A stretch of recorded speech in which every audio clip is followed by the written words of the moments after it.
मैं पूरी गर्मी के अंदर हाँ।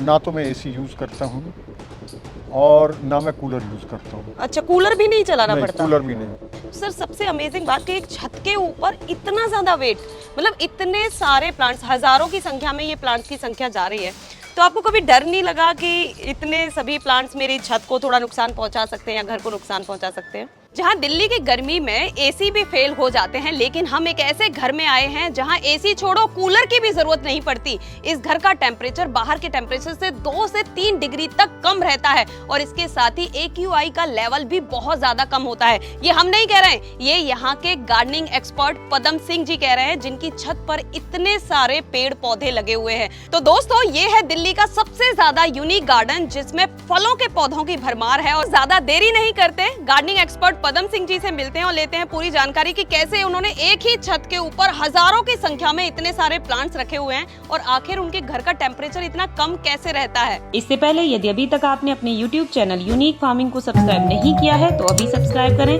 साथ ही बेल आइकन भी दबाएं ताकि आगे आने वाली वीडियोस की नोटिफिकेशन आपको मिलती रहे। नमस्कार सर। नमस्कार। वैसे आप हमारे चैनल के लिए कोई परिचय के मोहताज नहीं है, लेकिन मैं फिर भी चाहूंगी कि आप छोटा सा इंट्रोडक्शन जरूर दें।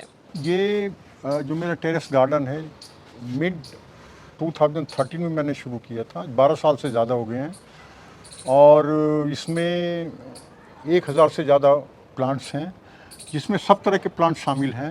बेलें हैं, 40 तरह की फूलों की बेलें मेरे पास हैं। दवाइयों के कम से कम 20 से ज़्यादा तरह के प्लांट्स मेरे पास हैं। फूलों की यहाँ कम से कम भी 40-50 वैरायटी हैं और इसके साथ साथ और भी कई तरह के ऑर्नामेंटल प्लांट्स, जो भी मुझे नया पौधा नर्सरी में मिलता है मैं नॉर्मली वो ले आता हूँ। जितनी वैरायटी यहाँ पर है मेरे पास जो है, ये बहुत ही ज़्यादा है। सर एक तरीके से हम कहें तो ये एक बहुत ज़्यादा वायरल एक गार्डन है, और जो इसकी सबसे ज़्यादा अमेजिंग बात है कि जो आपने अभी शुरू में बताया कि हर तरीके का प्लांट यहाँ पर है ना। फ्रूट प्लांट हो गया, ऑर्नामेंटल प्लांट्स हो गए, या जो फ्लावरिंग प्लांट्स हैं, वो हर तरीके के मेडिसिनल प्लांट आपने छत पर लगाए हुए हैं। तो सर सबसे अमेजिंग बात कि एक छत के ऊपर इतना ज़्यादा वेट, मतलब इतने सारे प्लांट्स, हज़ारों की संख्या में ये प्लांट्स की संख्या जा रही है, तो आपको कभी डर नहीं लगा कि इतने सभी प्लांट्स मेरी छत को थोड़ा नुकसान पहुँचा सकते हैं या घर को नुकसान पहुँचा सकते हैं? देखिए, जब भी आप अपना टेरेस गार्डन पे फ्रूट प्लांट्स आप लगाना चाहते हैं तो उसमें दो चीज़ें हैं। अगर तो आप बहुत ज़्यादा आप लगाना चाहते हैं तो आपकी छत मजबूत होनी चाहिए। जैसे मेरे मकान की जो छत है ये काफ़ी मजबूत है। ये स्ट्रक्चरल डिज़ाइन मैंने इसका करवाया था, कितना वेट ले सकती है, कितना क्या चीज़ है, वो करके उसके बाद मैंने इस पे ये अपने पौधे जो है वो रखे हैं। ठीक है। तो अब इसका लोड ये आराम से सह लेती है। तो छत के ऊपर जब भी आपको पौधे लगाने हैं, अगर आपको लगता है कि छत बहुत ज़्यादा भारी हो जाएगी तो आप सीमेंट पोट के बजाय आप प्लास्टिक के पोट इस्तेमाल कर सकते हैं। उनके वजन में ग्रो बैग्स इस्तेमाल कर सकते हैं। ज़मीन आसमान का फ़र्क होता है। बिल्कुल सही। ठीक है, तो आपने मिट्टी को भी हल्का बनाने के लिए कुछ काम किया है? मिट्टी को हल्का बनाने के लिए मैंने ऐसा नहीं किया, क्योंकि मैंने जितने फ्रूट प्लांट्स थे मैंने पूरे पहले प्रॉपर साइज़ में लगाए थे, जिसमें मुझे उसके रिपोर्टिंग की ज़रूरत नहीं पड़ी। नहीं पड़ी। 20-24 इंच के गमलों में लगाए थे मैंने। लेकिन आप छत पे अगर करना चाहते हैं तो 2-3 चीज़ों का आपको थोड़ा सा ध्यान रखना है। एक तो अब अपनी छत पे जो है, जो मिट्टी की टाइल्स, लाल लाल जो टाइल्स होती हैं मिट्टी की होती हैं, वो बनी हुई, ईंट के बजाय छोटी पतली टाइल्स भी होती हैं। अगर वो आपकी छत पे लगी हुई है तो उसमें आपको जो है लीकेज की प्रॉब्लम रहती है। ठीक है। जैसे हमारी छत पहले ऐसे ही थी, तो लीकेज हुई 6-7 साल बाद। मजबूत होने के बाद 6 साल जब लीकेज हुई तो फिर मैंने इस पे कोटा स्टोन का काम करवाया, 2x2 का पत्थर और बीच में सफ़ेद पट्टी। तो मेरी सबसे पहली तो एडवाइस ये है कि जिस छत पे आप जो है टेरेस गार्डनिंग करना चाहते हैं, उस छत पे पहले ये कोटा स्टोन का ये काम जरूर करवाएं। ठीक है। दूसरा, फिर जो भी अपने पौधे हैं उसको आप छत पे ना रख के नीचे जो लोहे के स्टैंड है 6 या 8 इंच ऊंचे, उस पे अगर आप रखेंगे तो लीकेज की प्रॉब्लम कभी नहीं आएगी आपको, और सफाई भी बहुत अच्छी रहेगी, किसी तरह की कोई प्रॉब्लम नहीं आएगी। बिल्कुल सही। ये सब काम मैंने जो है 6-7 साल के बाद कराया। तो काम बड़ा मुश्किल काम था, बहुत ही, कई दफ़ा मेरा मन करता था कैसे करूं। तो ठेकेदारों ने भी मना कर दिया। फिर अल्टीमेटली ये काम मैंने खुद ही किया। बड़ी छत थी तो सबसे पहले मैंने आधी छत के पौधे दूसरी तरफ ले गया। पहले मैंने उसका काम कराया, फिर उसकी फिनिशिंग करा के फिर पौधे जो काम कंप्लीट हो गया उस तरफ लगाया, फिर वहाँ काम करवाया। तो इस तरह से ये प्रॉब्लम सॉल्व हो गई। ये थोड़ा सा हिम्मत की बात होती है, पैशन की बात होती है। कोई भी काम अगर आप करना चाहते हैं उसमें पूरी तरह से सफलता, किस तरह की कोई कमी ना हो। ठीक है। तो ये चीज़ें तो मेरा यही है कि टेरेस गार्डन पे कोटा स्टोन का काम करवाएं, बीच में 2 इंच की सफ़ेद पट्टी, और जो अपने जितने भी पौधे हैं उनको कोशिश करें कि लोहे के स्टैंड पे स्टैंड रखें। के ऊपर पानी का फ्लो होगा, पानी निकल जाएगा, प्रॉब्लम लीकेज की नहीं आएगी। ठीक है तो सर। तो जैसे आपने बताया कि 2013 से आपने इस छत पर गार्डनिंग करना शुरू कर दिया, तो तकरीबन अब तक आपके पास अब कितने प्लांट्स होंगे? अब तो मैं नई नई वैरायटी के पौधे जो है वो लाता रहता हूँ, जो मार्केट में वीडियोस में जो उसकी सक्सेस रेट वो करने के लिए नई नई वैरायटी आ रही हैं, वो सब मैं लाता रहता हूँ। तो अब तो पौधे आप समझिए कि मैं पहले जैसे 1000 कहता था, अब हो सकता है 1200-1300 1300 तक का। एक खास बात है कि ये कहा जाता है कि आपके घर में कभी एसी चलाने की जरूरत गर्मियों में नहीं पड़ती, क्या ये सच है? ये बिल्कुल ठीक है। जहाँ तक मेरा कंसर्न है, हाँ मैं पूरी गर्मी के अंदर हाँ। ना तो मैं एसी यूज़ करता हूँ और ना मैं कूलर यूज़ करता हूँ। अच्छा, कूलर भी नहीं चलाना नहीं, पड़ता? कूलर भी नहीं। हमारी जो नीचे का जो फ्लोर है जिस पे मैं रहता हूँ, उसकी 11.5 फीट की छत है। हाँ उसके ऊपर फिर मकान बना, उसके ऊपर ये मेरा टेरेस गार्डन है। हाँ। मैंने जो है ग्रीन नेट लगाया हुआ है, और पौधे इतने मतलब घने हो चुके हैं कि वहाँ भी हमें जो है कूलर की ज़रूरत नहीं पड़ती। कूलर तक नहीं लगाना पड़ता। जरूरत ये नहीं सच में पड़ती। कितनी हाँ। अमेजिंग बात है।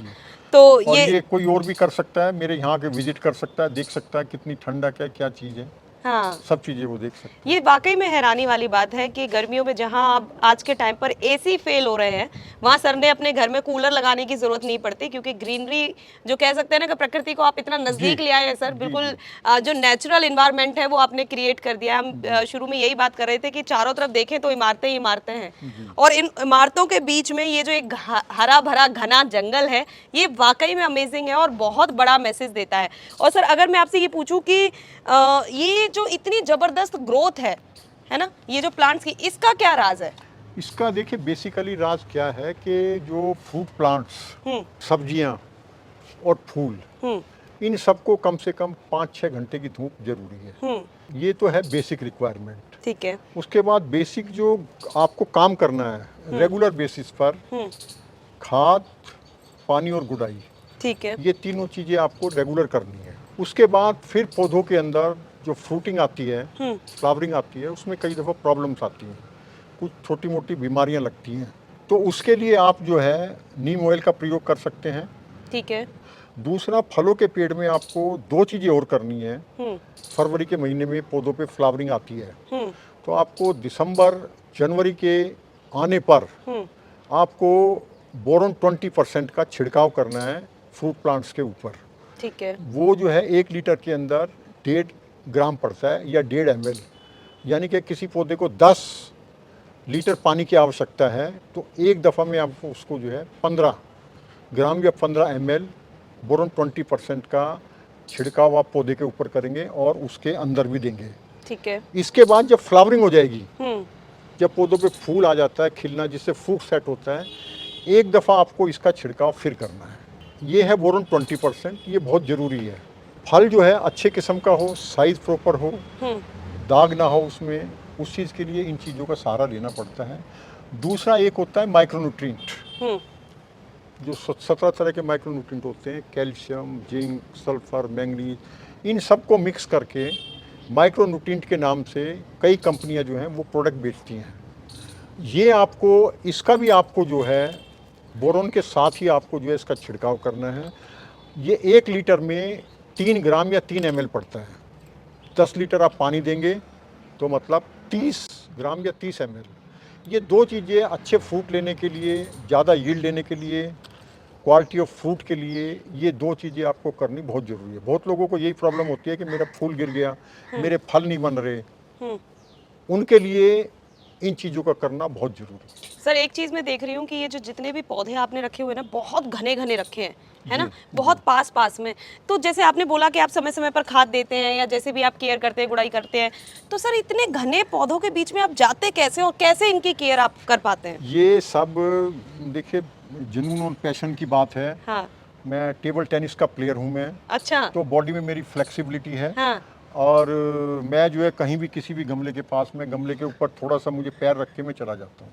हाँ, मैं देख रही थी कि पीछे हाँ, आप जैसे बता रहे थे कि चेरी का है, आप तो वहाँ से ये चेरी कोई- तोड़ लेते। मेरे लिए तो उतना ही मुश्किल मुझे ऐसा लग रहा है इस छत पे फ्रूट तोड़ना जितना जंगल में तोड़ना होगा सर, अब ये क्योंकि इतना घना ये आपने यहाँ पे रखे अब हुए ये हैं करते प्लांट। करते इतना एक्सपीरियंस हो गया है, कहीं भी किसी पौधे पे जाके हाँ। कहाँ शिफ्ट करना है, कैसे शिफ्ट करना है, हाँ।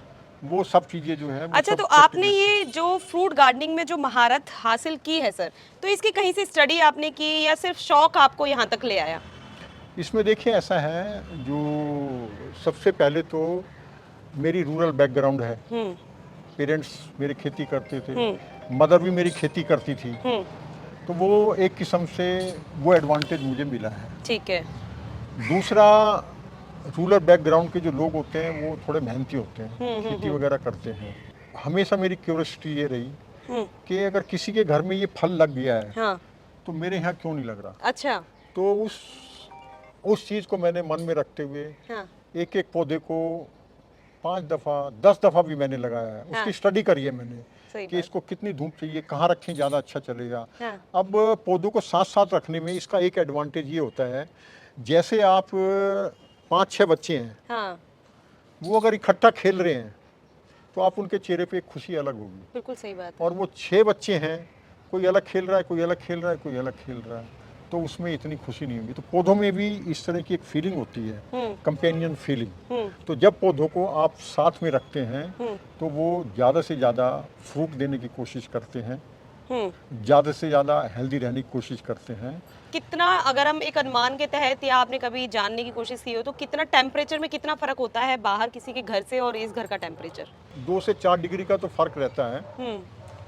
और दूसरा एक चीज़ और है, यहाँ पर आप कितनी भी डिग्री टेम्परेचर हो, 47 डिग्री टेम्परेचर हो, जो दिल्ली का हाईएस्ट जाता है, बिल्कुल सही। जो मैंने ग्रीन नेट लगाया हुआ है, हाँ। आप इस पे आके खड़े होके काम कर सकते हैं। हाँ, गर्मी आपको कोई परेशान नहीं करेगी, बिल्कुल सही बात।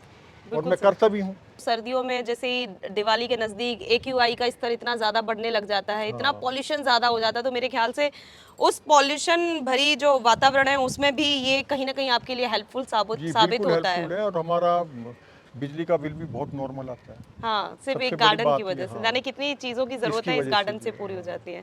इसके अलावा आदमी की जो पर्सनालिटी है, उसको गुस्सा बहुत कम आता है। जो इस पौधों में रम जाता है उसको गुस्सा बहुत कम आता है, उसमें पेशेंस बहुत होती है। ये एक Mental मेंटल पीस का peace सबसे बड़ा जरिया है। सबसे बढ़िया जरिया है। ठीक है, तो बहुत अच्छी जानकारी सर ने हमें यहाँ पर दी कि कैसे जो फ्रूट गार्डनिंग के शौक ने उनके घर के वातावरण को बदल दिया। सिर्फ घर के ही नहीं, आस पड़ोसियों के जो हम कह सकते हैं कि फ्रूट्स उनके घरों तक पहुँच रहे हैं, टेम्परेचर बिल्कुल अच्छे से मेंटेन हो रहा है, AQI का स्तर भी यहाँ पर सबसे कम रहता है। तो कह सकते हैं कि गार्डनिंग ने सर आपकी ज़िंदगी कह सकते हैं कि एकदम बदल कर रख दी है। और आप ये चाहते हैं कि आप सर के पूरे गार्डन का विजिट देखना चाहते हैं, तो चैनल पर इससे पहले ही एक वीडियो अपलोड हो चुकी है जिसमें हमने उनके पूरे गार्डन का विजिट दिखाया है, छत पर लगे हुए फ्रूट्स दिखाए हैं, बहुत सारी जानकारी दी है कि कैसे आप फ्रूट गार्डनिंग की शुरुआत कर सकते हैं। तो आप उस वीडियो को ज़रूर देखें। ये वीडियो पसंद आई है तो वीडियो को लाइक एंड शेयर करना ना भूलें और चैनल को सब्सक्राइब करें। धन्यवाद।